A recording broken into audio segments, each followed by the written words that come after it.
Hey, you never know where you're going to meet somebody. And we're here at the Zero Prostate Cancer event in wonderful Atlanta, Georgia. And I get the chance to run into Mr. Dwight Eubanks. And we were talking about prostate cancer. And you have a journey. Yes, I do. It's quite interesting. Yes. Do you want to share? Well, it was. It's so much that I don't even know where to start. Well, I can start from the beginning. I was hosting a health fair last year, 2024, and we hosted an event at my church in January. And unbeknownst to me, I just was doing a photo op because the technicians weren't busy, and I said, "Let's just get a photo of me getting some blood, Right, and do the PSA." And 7 days later, I get a phone call from my doctor saying that I need to come in. I was like, "Come in for what?" right. I mean, just tell me what it is over the telephone. Right. And he said, "No, you need to come in." And lo and behold, that my PSA was high. Okay. And I've been going to the doctor religiously for the last 20 plus years, getting physical. My grandfather died from prostate cancer. Gotcha. So I was aware of the chances, or being minimum, being that it was on my mother's side. Right. So I got the news that my PSA was high, and I have outlived 2 of my 3 physicians. So, and they were older doctors, and they just died out. Right. They aged out. And they were not doing the information that we get now with the porter. Right. And now you get a printout of everything. And I went back to my physician. I was like, "Well, how is this possible?" Right. And he had died, and they didn't transfer my records. Oh. So we had to go and dig to find out when this PSA showed up, and it showed up in 2023. Okay. But the doctor never said nothing to me about the PSA Oh, wow. being high. So I was shocked to find that out, and I'm going through treatment now and just changing my diet and getting my body ready to receive whatever treatment I'm going to do. I'm leaning more towards the seed and chemo.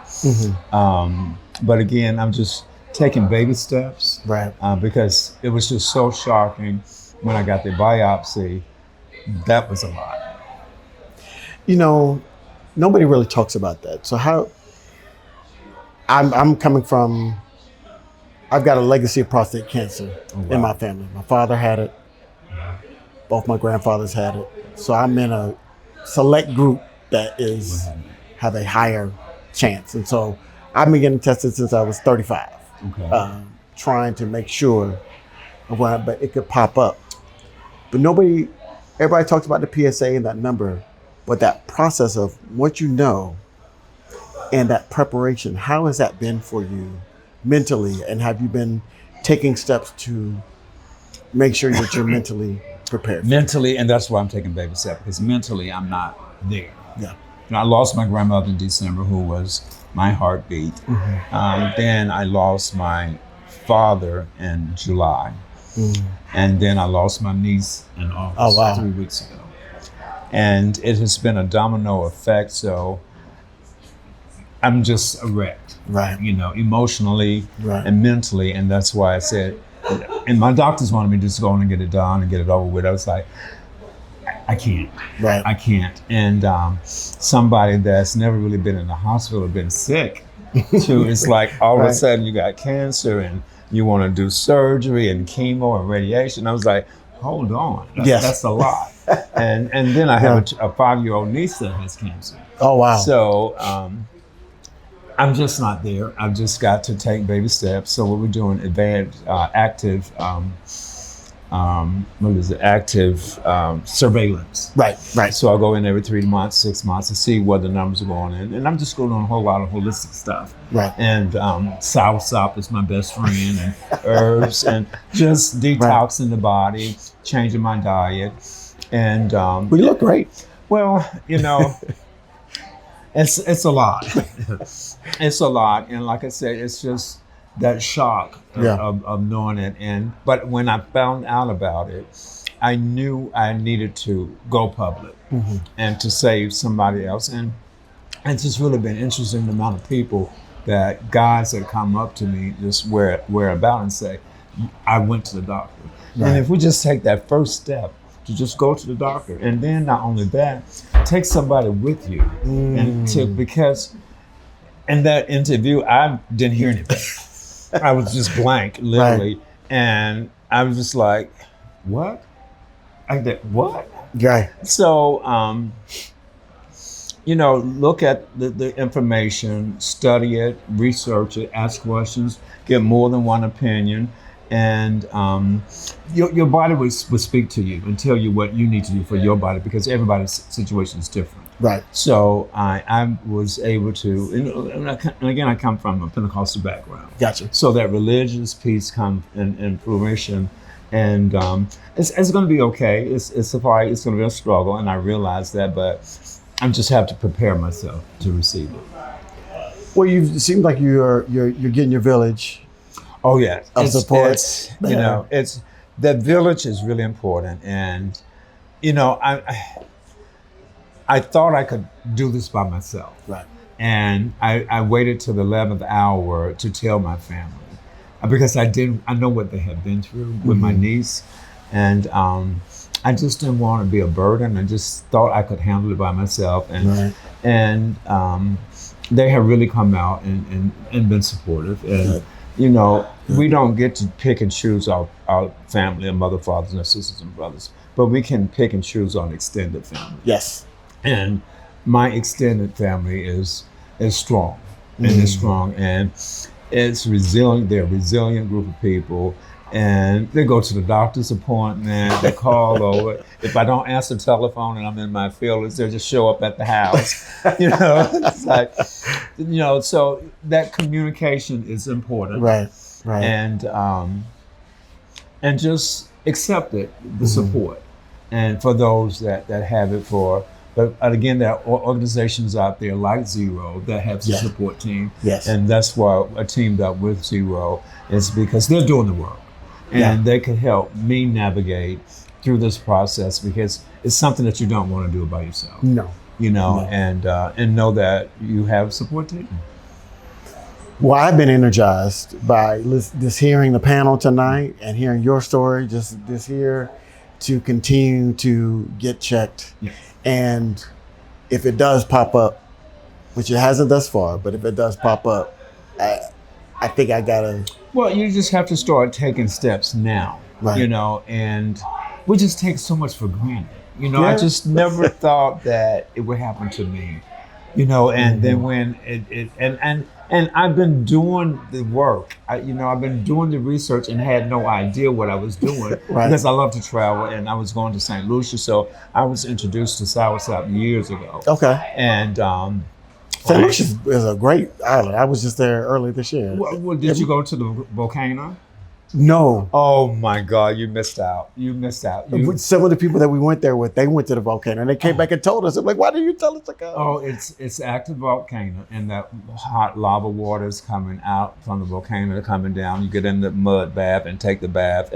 It's just so. You know what? I got to go back. You're not supposed to take the sulfur, but years ago there was an older man over in the volcano, and they had a fence up, and I was like, "What are you doing?" So he was taking sulfur from the volcano, and he gave me some. Right. And I had been drinking it. Had no idea the municipal healings that it had. Oh wow. So when I go now, I get the bark from the tree and the leaves from the tree, and I make tea out of that. So I've been giving it to other people for the last 10 years.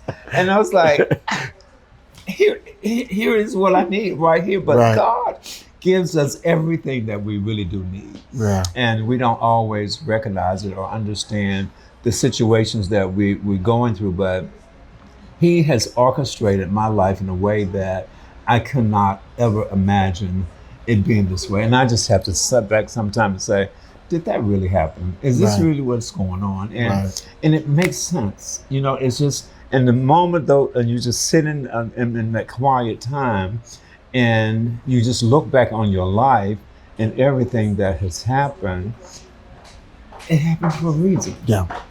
And we have no idea what those reasons are, but it just, a bell just snaps and say, this is what I was supposed to be doing. Well, we're happy you're doing it. Oh. And I know sometimes, and I interviewed a sister about a year or two ago, and she was a lung cancer patient. And it's a different experience as a person of color. Mm-hmm. And we had the hospital on there and all of the doctors that treated her, and they were just so excited about how they were using all this precision medicine, and they were just telling all the story. And I stopped the interview and I said, sister, how was that experience having that many people in your business? And she exhaled and she said, oh, that was a lot. Because the hospital was excited because they treated her and it helped her beat cancer. But she had a team of 13 people poking and prodding and asking her questions and getting into her history.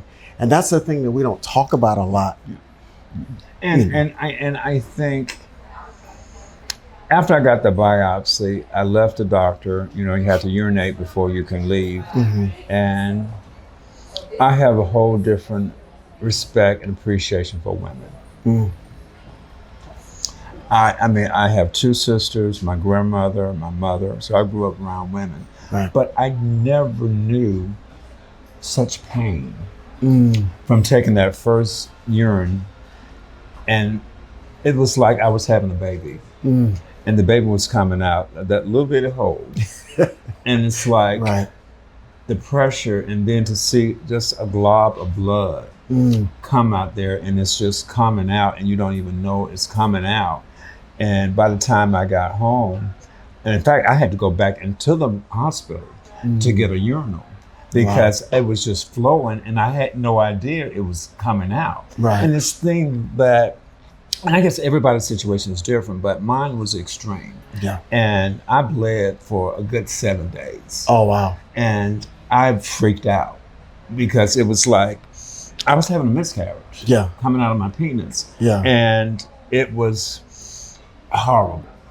And they don't prepare you for that. I was not prepared for that. And then, you know, I grew up around women, but I never saw a tampon or a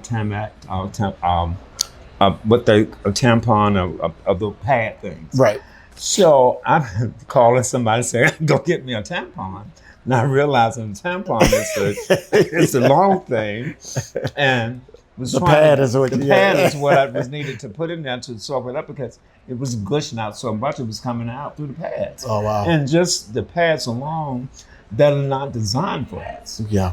You know, and you know it was like this is not working. Yeah. You know, and then I got angry because nobody never told me that. Yeah. You know, and to seeing that much blood clots coming out, it's like, that's a lot. But again, it's these conversations that I can share with my experience and to help other people understand what's the possibilities. Right. And because I had no idea. Yeah. So, and here we are. And here we are. Well, thank you for sharing your journey. Thank you for having me. We're going to continue some blessings for you on your journey. Keep your village tight and close. Lean on them for strength and support when you need it. And we are all going to be praying for you. So thank you so much for sharing. It's my pleasure. Thank you.